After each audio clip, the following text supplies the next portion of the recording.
देखिए ये क्या है, ये पैनल जैसे आप देखते हैं ये पैनल है। और पैनल में ये जो यूज होता है, जैसे आपको पहले हम दिखा दें, ये पैनल है,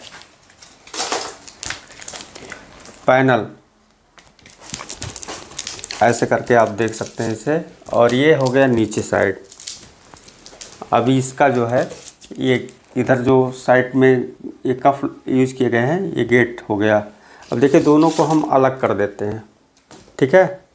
ये फ्रंट हो गया और ये बैक साइड हो गया। अब देखिए इसमें बीच में देख सकते हैं ध्यान से, और इसमें कुछ लिक्विड है जो एलसीडी नाम ही उससे पड़ा है। और इसमें देखेंगे ये छोटे छोटे आपको एक कण दिखाई देंगे, जैसे बालू होता है ना, बालू के कण होते हैं छोटे छोटे हमारे, बहुत छोटे छोटे, उसमें एक कलर्ड में दिखेंगे। आप जब उसे कपड़े से साफ़ कर देंगे तो वो भी नहीं दिखेगा। ये क्या है, इसे आप सोर्स पीसीबी कहते हैं। सोर्स क्यों कहते हैं? सोर्स इसलिए कहा जाता है कि जितने पिक्सल हैं उनके सोर्स यहाँ पे जुड़े हुए हैं नीचे साइड में। इसे टिकॉन भी कहा जाता है, जो अलग से लगाया जाता है। टिकॉन क्यों कहा जाता है? जहाँ पे टाइमिंग कंट्रोलिंग होती है। इसे स्केलर पीसीबी भी कहते हैं। स्केलर पीसीबी क्यों कहते हैं? स्केल से क्लियर है कि जो हमारी इंच टेप होती है, स्केल जो आप बोलते हैं, वही ये स्केलर है। स्केलर मतलब जितने भी ये एरिया हैं, इसके ये एरिया के हिसाब से जितने भी पिक्सल हैं वो सबको जो है स्कैन करके वहाँ पे जितने पिक्सल हैं उसकी ग्लोइंग इसी के अनुसार होता है। इसीलिए आप देखिए इसके जो पीपीआई पिक्सल पर इंच जो इसके रेजुलेशन को काउंट किया जाता है, ये स्केलर इसीलिए है। अब इसमें चलिए आगे देखते हैं हम। इसमें समझने वाली सबसे बड़ी पहली बात है, जिसे बड़ी बात कहा जाता है। देखिए कोई भी पैनल है, आप उसमें एक समझ लें कि जैसे कोई भी पैनल है वो एक फ्रीक्वेंसी पे काम करता है। और फ्रीक्वेंसी क्या है? ये जो लाइनें हैं ऊपर से नीचे तक हॉरिजॉन्टल लाइन, ये क्या है कि इसमें सारे में जो है जितने लाइन हैं सब में एक पिक्सल लगे होते हैं। और ये पिक्सल की डिज़ाइन ये इसके कंपनी के ऊपर डिज़ाइन किया, मतलब निर्भर होता है, डिपेंड होता है कि कंपनी किस प्रकार से उसे डिज़ाइन की गई है, यानी क्योंकि कोई भी पैनल है वो एक फ्रीक्वेंसी पे काम करते हैं। जैसे हमारा 60 हर्ट्स हुआ, या 100 हर्ट्स, या 120 हर्ट्स। और हमारे अदर कंट्री में 240 हर्ट्स के भी फ्रीक्वेंसी यूज किए जाते हैं पैनल के। तो देखिए सबसे पहले आपको वो सब बाद में बताएंगे। यहाँ पर देखें, सबसे पहले कुछ लोगों ने इसमें कमेंट किए थे कि इस पैनल के बारे में डिटेल जानने के लिए। तो मैं अभी कुछ ज़रूरी काम में हूँ, कम से कम 4 से 5 दिन लग जाएंगे। मैं कुछ ऐसा काम कर रहा हूँ, इसलिए वीडियो अपलोड नहीं कर पाया। तो आज ये थोड़ा सा आप जान लें, क्योंकि अभी कमेंट कई दिन से आ रहे हैं लगातार वो पैनल को लेकर। तो देखिए सबसे पहले इसमें आपको जो समझना है, जैसे उसमें आपने शॉर्ट किलर और इसके फंक्शन को समझने के लिए कमेंट किए थे। तो देखिए ये क्या है कि जो पैनल है हमारा, तो ये डिज़ाइन के ऊपर निर्भर होता है कि कैसा डिज़ाइन किया गया है। जैसे इसमें देखिए कई कप सोर्स नीचे लगे हुए हैं, यहाँ नीचे साइड में किसी में एक लगा हुआ है। पहले आप मोटा मोटा समझें, उसके बाद हम आगे इसके विस्तार में बताएंगे। अब जैसे ये है, अब इसमें जो लाइन है, अब मान लीजिए इसे 2 पार्ट कर देते हैं यहाँ से ऐसे। अब ये अलग हो गया, ये फ्रेम अलग हो गया, ये फ्रेम अलग हो गया, ठीक। पहले हम इसको समझेंगे लाइन का मतलब क्या हुआ। अब देखिए जैसे ये लाइन हुआ हॉरिजॉन्टल, और इसमें जो वर्टिकल लाइन गई है साइड से, बीच से, इस साइड से, जिसे आप गेट एरिया कहते हैं। अब यहाँ पर आ जाती है बात इस लाइने के बारे में। ये लाइन को आप समझें पहले।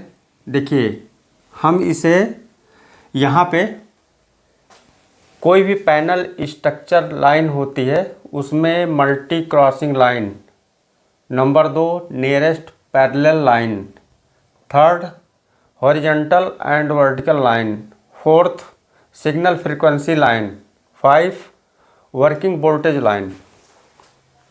ये लाइन जो बोले हैं आप वो ट्रैक है, ये जो लाइन के रूप में जा रही है ये ट्रैक है। ये लाइनें आपको गेट में, ये गेट कप के रूप में जो यहाँ पे काम करता है, ये हमारा एक कप है। यहाँ पर देखेंगे इस साइड में चाहे इस साइड में 2 लगे हैं 3 लगे हैं, ये सब पैनल के ऊपर डिज़ाइन करते हैं, डिपेंड करते हैं। अब देखिए यहाँ पे इसे मल्टी क्रॉसिंग लाइन, एक उदाहरण के लिए मैं यहाँ पे 3 लाइनों को बताता हूँ। जैसे ये क्रॉस कराते हैं, ये हॉरिजॉन्टल के ऊपर से वर्टिकल लाइन क्रॉस कर रही है, आप इसे ध्यान दें। फिर इसको हम दिखाते हैं पैनल में जो अलग अलग डिज़ाइन है।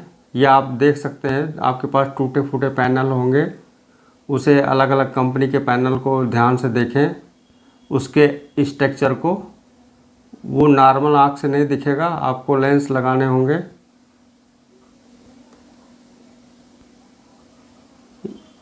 उसे लेज़र लेंस के द्वारा भी देखा जाता है, और अगर डबल लेंस यूज करके इस समय अच्छे अच्छे मोबाइल के कैमरे हैं उससे भी आप देख सकते हैं। अब ये आप समझ गए होंगे, ये ऐसे ऐसे क्रॉस करेगा, तो ये क्रॉस जो है ये क्रॉसिंग है। इसमें टाइम लगेगा एक एक, अब आप इसको समझ लें, हम फिर नेक्स्ट में बताएंगे। अब जिस तरीके से ये क्रॉसिंग की है लाइन, इसको हम पूरा बता देते हैं एक साइड में। इसको थोड़ा सा फास्ट कर देते हैं ऐसे।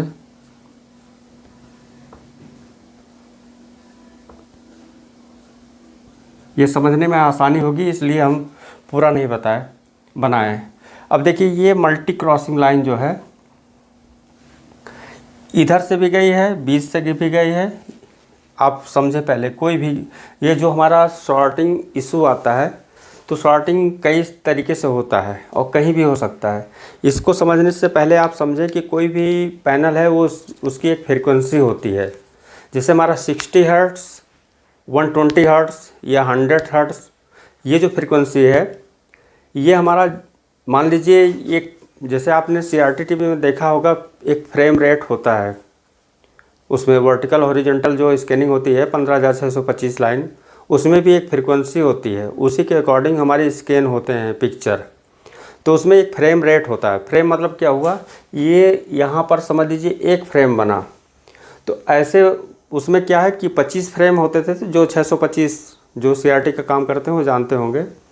चलिए हम उसमें नहीं जाके हम आपको इसके बेस पे बताते हैं। देखिए जैसे इसमें 60 हर्ट्ज़ या 120 या 100 हर्ट्ज़ जो फ्रीक्वेंसी है, ये तो क्लियर हो गया। हर्ट्ज़ का मतलब फ्रीक्वेंसी हुआ कि कोई भी मतलब बार बार। अब यहाँ पे आता है कि 25 फ्रेम यानी 25 फ्रेम, 30 फ्रेम और 60 फ्रेम।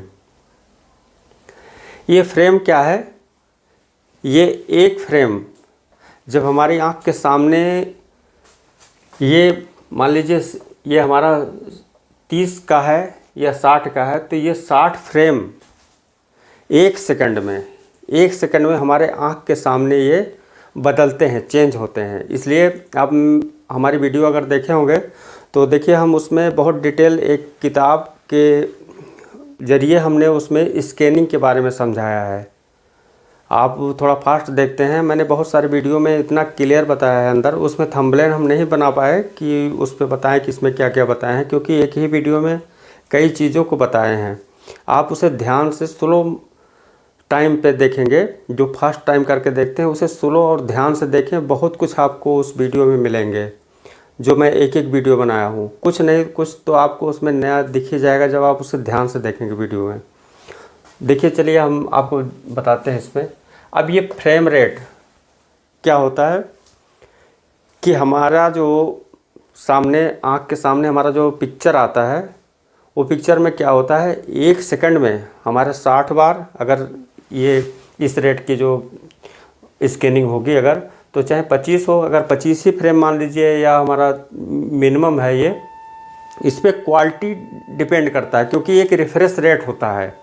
आप देखते होंगे मोबाइल में भी रिफ्रेश रेट आता है और पैनल में। ये रिफ्रेश रेट क्या करता है, रिफ्रेश रेट, यानी जो इसकी स्कैनिंग होती है यहाँ से यहाँ तक, वो इतनी फास्ट होती है कि उसमें और स्मूथनेस आ जाता है। पिक्चर में जितनी स्मूथनेस, वो जितना ये ज़्यादा रहेगा फ्रेम रेट, उतनी स्मूथनेस अधिक होगी, इसीलिए उसके रेजुलेशन और क्वालिटी पिक्चर की बहुत बेटर हो जाती है। तो देखिए इसमें क्या है कि जब ये हमारा 1 सेकंड में 60 बार या 25 बार या 30 बार जो भी स्कैनिंग करता है, वो सामने फ्रेम रेट कटते हैं, तो हमारी आँख उसे देख नहीं पाता क्योंकि एक टुकड़े टुकड़े के रूप में ये डिजिटल है ना, डिजिटल के रूप में जितने भी पिक्सल हैं ये छोटे छोटे छोटे छोटे पूरे इसमें जो है बटे हुए हैं। आप उसे ध्यान से देखेंगे तो एक एक पिक्चर जो एक टुकड़े टुकड़े के रूप में जुड़ के बने हैं। और दूसरी बात यह है कि ये टोटल डिजिटल है। ये जितने यहाँ इसमें फ्रेम में एक पिक्चर या ये जो पिक्सल शिफ्ट होते हैं आके, वो एक डिजिटल, और डिजिटल की वजह से जहाँ पे इसकी जो प्रोसेस से गुजरते हैं सिग्नल डाटा, वो उसी के अकॉर्डिंग अपने अपने जगह पे वो चीज़ें आपको इफ़ेक्ट के रूप में दिखाई देती है और इतना तेज़ होता है कि आप उसके जो फ्रीक्वेंसी को नहीं देख पाते। अब इसको चलते हैं, समझते हैं इसके बारे में आगे। जैसे स्कैन हो रही लाइन अगर बाय चांस कहीं शॉर्टिंग हो गई, और शॉर्टिंग इशू कब आता है, ये दोनों लाइनें ऊपर से नीचे, उसके कई कंडीशन होते हैं, मॉइस्चर कंडीशन होते हैं, या हमारा जो ये जो जितने पिक्सल लगे हैं वहाँ पे कोई शॉर्टिंग हुआ या कोई हीटिंग इशू हुआ, 2 ट्रैक के ऊपर हीटिंग के वजह से भी होता है, ऊपर से नमी होते हैं तो भी उस पर इफ़ेक्ट पड़ते हैं, मॉइस्चर के वजह से होते हैं। और तीसरा होता है उसके रेजुलेशन कहाँ पे कौन सी पिक्चर बहुत हाई है कि वहाँ से उस पिक्चर की ग्लोइंग बहुत हाई लेवल की है, और बार बार वहाँ पे हीटिंग इशू आते हैं जहाँ पे एक ही मान लीजिए जैसे हमारा ब्लैक एरिया होता है वहाँ सारे पिक्सल बंद होते हैं, लेकिन कहीं पे जो अगर हमारे सारे पिक्सल काम करते हैं जैसे वाइट एरिया हुआ, तो उस जगह पे क्या होता है कि कहीं कहीं बार बार अगर ज़्यादा होता है तो वहाँ पे उस पे पिक्सल पे इफ़ेक्ट पड़ते हैं उस एरिया पे, उसके अकॉर्डिंग भी यहाँ पे ये फॉल्ट आते हैं। और कभी कभी बहुत दिनों तक डस्ट रहते हैं, डस्ट के ऊपर हमारा मॉइस्चर रहता है, उससे भी जो है ये ट्रैक सड़ जाते हैं, और सड़ने की वजह से अपने पास से गुजर रहे ट्रैक को ये डिस्टर्ब करते हैं। और डिस्टर्ब कब होता है, जब वहाँ से लाइनों में से वोल्टेज गुजरते हैं या सिग्नल गुजरते हैं तो अपने आसपास के एरिया में डिस्टर्बेंस पैदा करते हैं। उस डिस्टर्बेंस से हमारी लाइनें ब्रेक हो सकती हैं, पंचर हो सकती हैं, शॉर्ट हो सकती हैं, वो कोई भी स्थिति हो सकता है। ये डिपेंड करता है इस पैनल की स्थिति पे। अब इसमें अगर मान लीजिए इस लाइन में यहाँ पे शॉर्टिंग है तो पिक्चर देखते हैं कि एक बार चलने के बाद रुक जाती है जी, फ्रीज हो जाती है, फिर थोड़ी देर बाद वो मूवमेंट करती है। तो आपको बताया था कि एक बार यहाँ से यहाँ जैसे होता है तो स्कैन करने के बाद जैसे यहाँ पे एक रिफ्रेश रेट आएगा कि वो बंद होगा, फिर वही जो नीचे से ऊपर चलते हैं यानी जो स्कैन होता है, आप उस वीडियो को देखिएगा कि जैसे एक ही उसमें जो दिखाए हैं हम आपको इमेज की फ्रेम के रूप में आपको कैसे बदलता हुआ दिखेगा, आप उस वीडियो को देखिएगा। उसमें भी हमको मालूम नहीं कि पैनल के बारे में बताए हैं, अभी बहुत जल्दी डाले थे उसमें, तो आप उसको देखिए और समझिए। मैं जल्द ही आपको डिटेल उसके बारे में बताऊंगा कि ये जो हमारी CKB लाइन होती है, मान लीजिए कि जैसे हमने 5-5 लाइनों को एक फ्रेम बनाया और उसी के अनुसार जो है इसकी स्कैनिंग कराई, या किसी में CKB लाइन अधिक हुआ तो CKB लाइन और हमारे अदर जो ये डिवाइडेशन वाली लाइनें हैं, इसे हम बहुत स्मूथली तरीके से आप इसको समझेंगे, बहुत मतलब स्मूथ का दिए वो, मतलब बहुत नॉर्मल कूल माइंड से आप इसे समझें तो बहुत कुछ आपको समझ में आ जाएगा कि ये काम कैसे करता है। तो ये शॉर्ट क्यों होते हैं इसमें, इसके अंदर आप बनाने का कुछ नहीं है। इसके अंदर आप सिर्फ अगर कोई बात भी होता है या मान लीजिए इसके अंदर कोई भी पिक्सल शॉर्ट होते हैं तो आप बाईपास कर सकते हैं, कट कर सकते हैं, इसके एरिया को बंद कर सकते हैं। जहाँ शॉर्टिंग है उसे ओपन करेंगे तो ये इतना डिस्टरबेंस हो जाएगा, ये लाइनें हमारे काम नहीं करेंगी, लेकिन आपकी आंखें उसे देख नहीं पाएंगे ध्यान से कि इतना हमारा यहाँ पे पिक्चर डिस्टर्ब है। वो क्यों? क्योंकि जो इसकी लाइनें हैं हमारा वर्टिकल सोर्स लाइन, तो इसमें क्या है कि जितने भी पिक्सल लगे हैं तो ये स्विचिंग जो होता है, ऐसा नहीं कि हमारे गेट पे सिग्नल कोई आता है और वो सिग्नल को एम्पलीफाई किया जाता है, ऐसा नहीं। गेट से इसको सिर्फ स्विच कराया जाता है और स्विच जो है इसकी स्कैनिंग होती है और उसी स्कैनिंग में ये जो हमारा सोर्स लाइन से जो, जैसे मान लीजिए किसी सोर्स इसके मॉसफेट के हुए और ये हमारा ट्रांजिस्टर का इमीटर हुआ, तो इसमें कलेक्टर इमीटर और इसमें सोर्स ड्रेन दोनों को ये कनेक्टिंग होती है। यानी हमारा ड्रेन पे पिक्सल लगा हुआ है, पिक्सल ग्लो कब होगा? जब उसे नेगेटिव मिलेगा।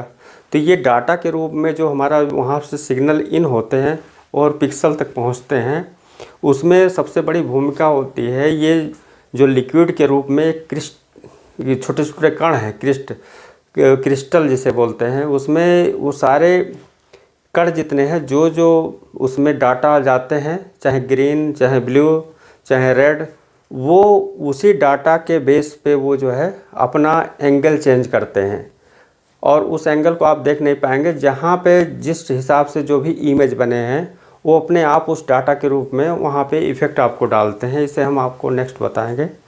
तो आज की वीडियो में बस इतना ही, मिलते हैं नेक्स्ट वीडियो में। तो ये लाइनों के बारे में थोड़ा सा बताना था, वो शायद जो कमेंट किए थे उनको कुछ समझ में आया होगा। तो हम और भी डिटेल बताएंगे, लेकिन अभी 2-4 दिन बाद जो है, क्योंकि अभी मैं कुछ ऐसे काम कर रहा हूँ, थोड़ा सा व्यस्तता है। तो आज की वीडियो में बस इतना ही, मिलते हैं नेक्स्ट वीडियो में। थैंक यू दोस्तों, और देखते रहिए।